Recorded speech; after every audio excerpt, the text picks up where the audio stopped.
early turnovers, but was there anything the first quarter you noticed, or energy-wise, or kind of Cleveland's aggressiveness that you didn't see matched and that carried forward from that point on?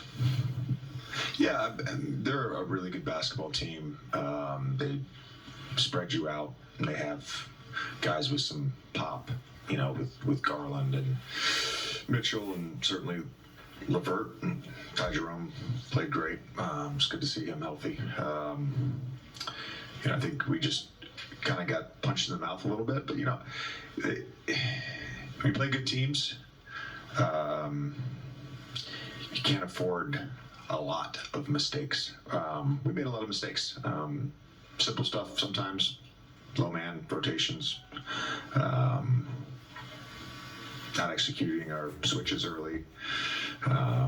They did a lot of things that forced us into those mistakes, but you play a good basketball team, you can't make that many mistakes, and we got down early and just couldn't recover. And frankly, you get down early and then you are at a deficit with turnovers. They had 17 more scoring opportunities. They generated 13 more threes. They beat us plus 33 in the three-point battle. It was like, we had the lowest crash rate of the season. We had our highest limbo rate of the season. I was like, it's not a winnable game if you do those things. Turn the ball over 20 plus times.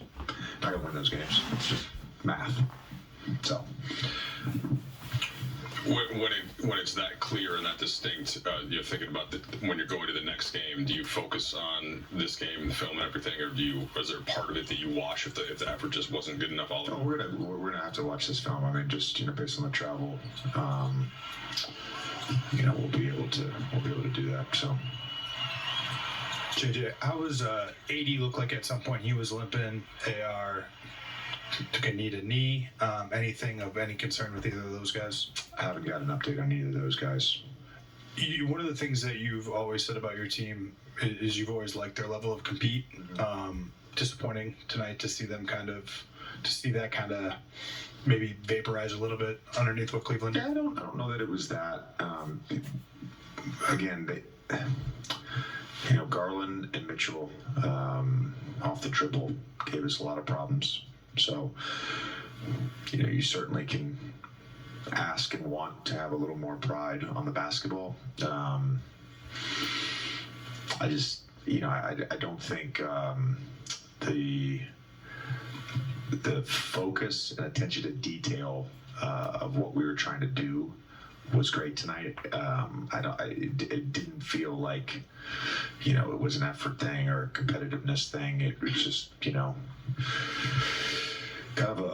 of a regress, if that makes sense, to a lot of the stuff that we talked about this morning in pregame and some of the stuff we've talked about all season. I think that's where you kind of have to say, okay, we need to re-emphasize some things and refresh some things, reteach some things, whatever it may be.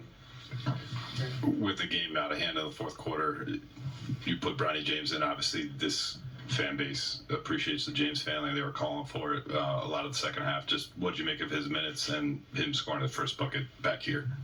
Yeah, I told him congrats. It's a big deal to score your first NBA points, and the fact that he did it back here in Cleveland was cool. I guess that was a bright spot, Dave.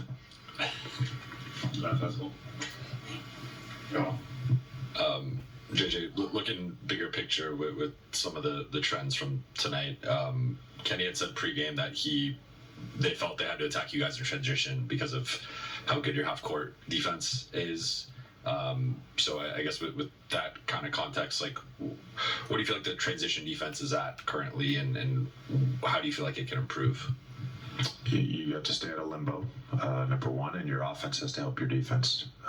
So if you turn the ball over and you're not getting back, your transition defense is going to suck. Thanks, Coach. Lakers' next game on the road trip takes them up north to play the Raptors on